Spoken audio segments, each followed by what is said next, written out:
Yo, what's going on, guys? Lucas Tristan here, back with another Hive video. Shocker, because Honey Horde, right? But yeah, I'm going to be doing a different kind of video today, kind of around draft, but it's an idea that I came up with last Hive season that I ended up doing on my friend Jared's channel, rather, Pokemon Jailbird HD. If you're not subbed to him, I'll probably leave the playlist or link down there to those videos. But it's basically what it's called is the best of the rest. And with this, it's just in general, take the best mons from the tiers or take the best mons that weren't drafted by people and try to make the best team out of them. And so we're going to try to showcase that here today. And I do say we because I am not alone. I'm here with my good pal, Gregulator. Hello, Hive. It's me, Gregulator. Hope you're having a fantastic day. Simply fantastic. I'm back. I'm the original honey whore, the guy who coined the term. So I need my color. That's why I'm doing this. Yeah. We all have our reasons, Greg. So, but we yeah. all have our reasons. Oh yeah. So yeah, basically here we are gonna start from the very bottom. And we're gonna start in Weedle. I figure that it's not gonna be too fair to try to judge people for not picking mons because this is my league. So I'm like, I'd be judging people on picking mons that they didn't pick up when I didn't pick these mons up either. So a little kind of preview of what wasn't picked up here. A lot of interesting mons for sure. And Greg over here is the one who is going to be able to make the team. And as we see here, for sure, basic Hive tiers or draft system, you have 5 tiers that you choose from, 6 mons from those tiers at least. You 1 mega, and then you have points for free points. So, Greg, with this, were there any like big standouts between mons that you felt like should have been drafted but wasn't? Yeah, definitely. A couple of Pokemon really stood out to me in the Weedle division. The one that really just blew my mind away was Thunderous Incarnate. This Pokemon went 4th overall in Hive and Beedrill. I don't know if that's a good thing, but that's just for reference. I want to put that out there. Trashiest. Um, but yeah, I thought that Thunderous was definitely the biggest playmaker and the enabler for a lot of teams that you could build with, being the very, very strong mixed attacker and the ability to either break or sweep or clean or be support. I thought was really useful and was a cornerstone that a lot of teams in Weedle probably shouldn't have passed up on, but for some reason they did.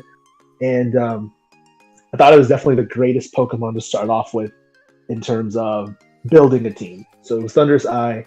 A few other Pokemon really stood out to me, like Mega Alakazam, Diggersby, Mega Kangaskhan. A lot of really good Mega evolutions don't go drafted typically because Oh yeah. people just don't want to use them, and you only got 1 Mega slot, whereas you have more flexibility in other spaces. So yeah, I definitely those are the Pokemon that really stood out to me the most. So if I did hear correctly, you impression. did say that you started out with Thunderous Eye, right? Absolutely, 100%. Yeah. And so, was there something that made a Thunderous Eye kind of stand out more than other tier 1s to make you decide to choose it? Huh? Did you not just listen to what I said? I did, but I mean, look at other tier 1s you have Oh my here. God. There's Excadrill, Hoopa, the Thunderous T form, Tyranitar. Okay, first of all, you never take a Thundy T when there's a Thundy I available, Oh, unless okay. you're Turk. That's a rule. Hoopa, that's a Legion type Pokemon, so you It really is. want to dodge those types of mons. And Excadrill, you know, I think definitely it's something to consider when looking at this team. Sand isn't really my playstyle, Yeah. but it is effective at what it does. It's the ability to clean up offensive teams. A lot of Hive teams aren't really offensive by nature. Just judging by my 3 years of my past 3 seasons in Hive, I've noticed that offense doesn't really. That's not the dominant play style. So you could go with it though. Hmm. Definitely, that's why Thunderous was really appealing to me. It's a bulky offense slash balance breaker type Pokemon, Oh, and yeah. that's something that I think is definitely should be sought after. I think something, if like looking at tier 1s, I think Thunderous is very shocking that it didn't even go. And That's it's like, that's what I'm saying. yeah, no, it's like, I look at it, it's like we had what Thunderous went pick 16 or so in Kakuna, and you said that Thunderous went pick 4 in Mega B. So it's like people have some big words on some Thundy Eye, but Thunderous was not chosen in Hive Weedle. And I think what went for me with this is I didn't choose Thunderous Eye because I didn't think that it was worth the number 4 pick, and I didn't when it came back to me, I was focusing on other tier 1s that I felt fit Mega Mawile better, because I didn't think Thundy Eye was a perfect fit, really. So I just thought that it didn't really fit my team the best. But I mean, sounds like a fat lying face. I know, right? But yeah, so nonetheless, let's just kind of move down the list here. I have tier 2. What'd you go in tier 2? Yeah, so this is a Slowbro. You correct? picked Slowbro. That's what you have? Yes, that's what I did. I believe that's what I have. Big shout outs to you have John W, by the way. Yeah, you do have Slowbro first. Yeah, shout out to John W, who may or may not have made this entire draft. LOL. But I actually, in my original draft that I sent Tristan, there was a Thunderous there. There was. And there was, so everybody can see it. It's not just, doesn't take a genius. I mean, in your original, there was a Slowbro there too, actually. There was a Slowbro there because there's a reason why. Slowbro is one of the most dominant pivots that you could pair up with the Thundy, mainly because Thundy's main weakness is ice, and it's a regenerator type Pokemon, meaning that you can consistently throw it in front of those big physical attackers. So when having a bulky Psychic or Water, two of the best defensive typings in my opinion, just being able to be consistently thrown out there, I thought that was something that could be a really good defensive backbone to start off with. Oh yeah, I think. And in tier 2, it was something I haven't used Slowbro since Gen 6. I played against it. It's still just as good as it was back then. I like this mon a lot. Yeah, I think when you look at leaks today, people really kind of stress over a bulky water type on a team. So I think having Slowbro there is, one, shocking in general, but two, I think if it's something that you have to pick from the scraps, I think it's a for sure Firemon that you pick up, because it just I think it's just so good. The thing about Slowbro, it's a common typing. Water and Psychic are two very common typings. Oh, yeah. Most prevalent throughout all of draft. And so a lot of times you just get other stuff that competes with Slowbro. There has a lot of competition for that water slot and that Psychic slot. And, Slowbro being a tier 2, kind of expensive. You may or may not want to invest that heavily into that type of Pokemon. Mm-hmm. You can. You don't have to. I can see why Slowbro goes undrafted, but that doesn't mean it's a bad Pokemon. It just means that it's competing. It's just competing, 7 generations. We have tons of Psychics, tons of Waters that are all types of budgets, from tier 1 to tier 5 that do the job that do the job well. So that's not a knock on Slowbro. But speaking of knock, we're going to go to our next Pokemon. Tier 3, introduced fresh, finally, is Goodra. Now, Goodra is really, really cool. I saw this thing here, and I was like, John has a good eye. But yeah, Goodra I like because it is a fat Pokemon. It's a special pivot. It comes in, just eats a hit, and dishes one out just as equally. Yeah, for sure. I think Goodra is just I loved Goodra. It was on my, second, I believe. What was that? Yeah.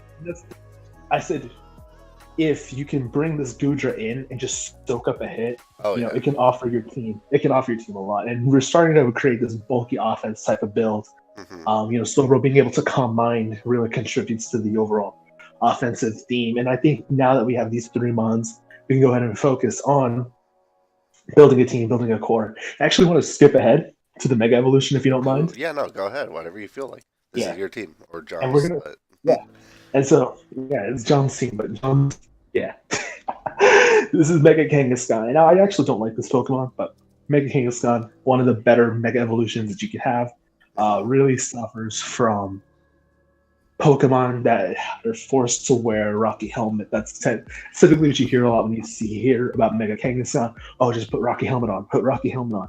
But Thunderside is a Pokemon that rarely makes contact. Slowbro is a Pokemon that continuously uses status moves like Toxic or Thunder Wave. Burns with Stall. Those are all shit damage moves to get your Kangaskhan. That contributes to Kangaskhan breaking stuff. And the typical normal resists on a lot of teams,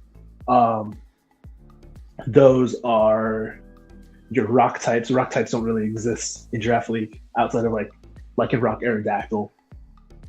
Fat ground with the Rocky helmet. Think of like Hippowdon, Mudsdale, the Palisand. What else is the fat ground? I don't know. I use the same. I don't know. Don fan, for example, yeah. And so all those types of mons, Thundurus lures in, Slowbro pivots into. And so eventually with Mega Kangaskhan, now what we're going to do is build a team that either forces you to expend that resource to check Mega Kangaskhan so you don't lose to like an offensive set, or to slowly whittle down the team in order to win with the said Mega Kangaskhan. That's why we're going to go with the Sand Core of both Excadrill and Tyranitar. Now, what these two Pokemon have in common with Mega Kangaskhan specifically is their ability to wear down the same type of Pokemon. Like I mentioned before, waters, grounds, fat ghosts, all of those Pokemon, our ghosts with T-Tor, all those mons have to come in on Kangaskhan and get worn down. If you, like you mentioned earlier, Donphan's a pretty decent like Excadrill check, but if you just lost 80% to make a Kangaskhan, you're not checking Excadrill anymore, right? Mm-hmm. Exactly. So that's kind of the thought process there behind that trio right there. Oh yeah, Excadrill.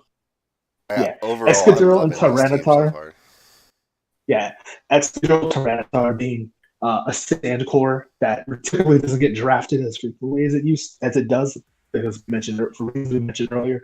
But we'll use it here because I think it contributes nicely. With the Kangaskhan, we'll skip to Quillfish, mainly because, like we mentioned, if teams are using Rocky Helmet to check Kangaskhan, they're not holding leftovers. So status is super, super crucial. So Toxic Spikes, very, very nice. Being a poison type means it pivots into fairies, and it's a fighting resist that all three of those mons, Kang, Drill, Tar, all appreciate. Being able to come in, pivot, set up a hazard. Can even T-Wave, which is funny. yeah, for sure. I really, it can taunt, so it keeps things low from recovering. Say your Melodic comes in on the Quillfish, and it's at like, it comes in, takes a Stealth Rock, takes a Spike, takes a round of Burn from the Scald, and it's holding a Rocky Helmet. You just taunt the Melodic, and now it's doing nothing to this Quillfish. Mm-hmm. Well, I mean, it's scalding for like 20%, but you're keeping that Melodic really, really low for Kangaskhan and for Excadrill late game. So I like that a lot. Speaking of spikes, we're going to go out into Chestnut, which is a 3B. It's a very good ground resist. This team's really, really ground weak, having a Tar, a Drill, a Quillfish. So Chestnut, really decent Pokemon. Fighting check. Thundy, really nice synergy there. And overall, Spikes, same type of deal. Overall, you're getting the gist. We can go out into Chest to Avalugg, being a bulky Rapid Spinner to keep up our hazards, and beat grass types, being an ice, synergy there. And I feel like that wraps up the entire team nicely. Dusclops just being a bulky pivot, Gardevoir being an additional breaker that teams will have to dedicate resources to. If everything is just physically defensive with Rocky Helmet, you're really weak to like Scarf Gardevoir or Specs or Life Orb, those types of sets.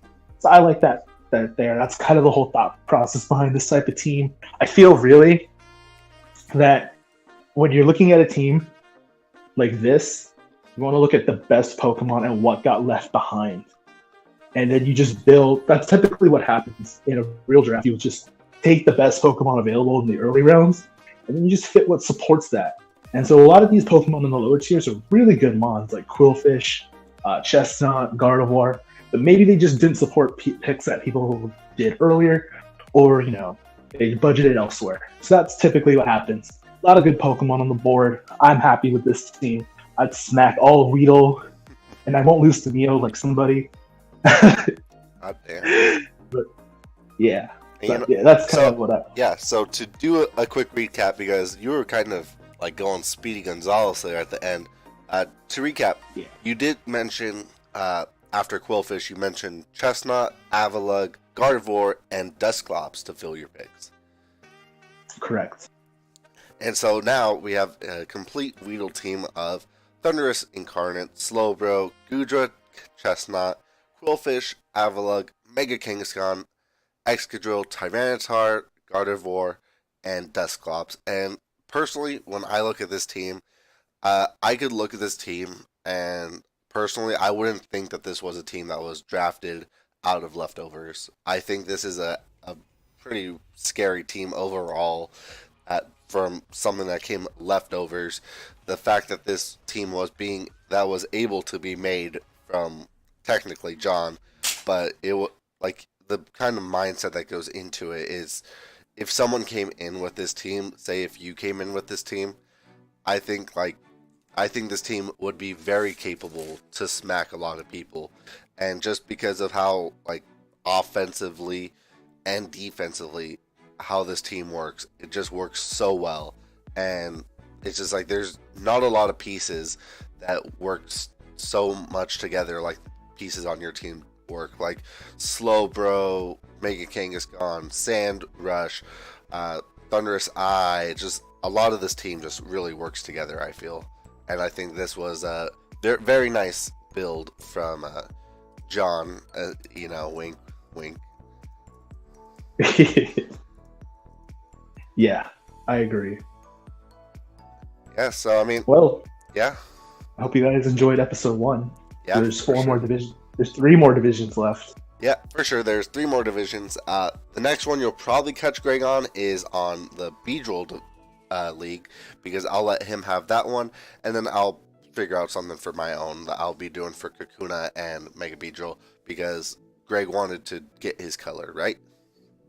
Yep, and I need 2 videos, so Narth, you better not Jew me. Yeah, if you don't get 30 honey from at least 2 videos, then I think Narth needs to be demoted from that position of honey mod, you know? If I say something, this is going to start something, so oh yeah, I'm going to cut it right there. For sure. For sure. If you guys enjoyed this, please let me know. There'll be 3 more of these videos for sure coming out. And with that, I think I'll catch you guys in the next video. Have a good day. Bye!